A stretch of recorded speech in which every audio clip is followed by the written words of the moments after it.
A gente não tinha know-how de nada, a gente tinha vontade. Então a gente batia na porta da galera e falava, pô, faça isso daqui. Pô, vocês vão ganhar 5 centavos. Beleza, a gente só quer fazer isso daqui. Eu acho que desde o começo a Mondé sempre trabalhou a partir disso, né? Ver quem tá próximo, quem quer fazer e a partir disso ir conseguindo chegar em outros lugares. A gente está falando de música sem fronteiras e de tecnologia e cultura de periferia. Se não tiver a união da galera, a parada não anda, porque ninguém aqui é CEO do Facebook.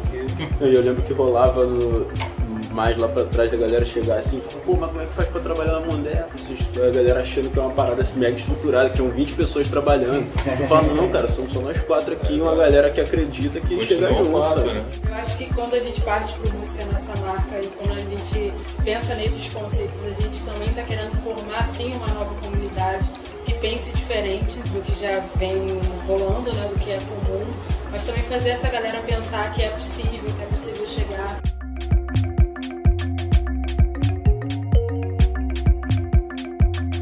Muito essa coisa também, né? A pluralidade, acho que abriu um leque assim, que ao mesmo tempo permite os artistas conseguirem alcançar outros públicos, mas os artistas que eram originalmente daquele determinado estilo tem uma dificuldade talvez um pouco maior porque ele está muito preso ao nicho com o qual que ele está se comunicando.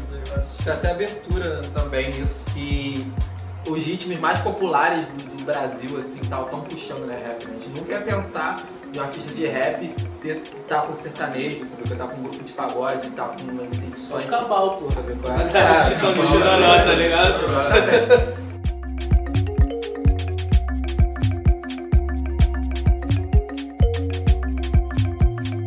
A gente queria dar alternativa pros artistas, bicho. Esquece esse lance, vem pra cá porque aqui a transparência é total.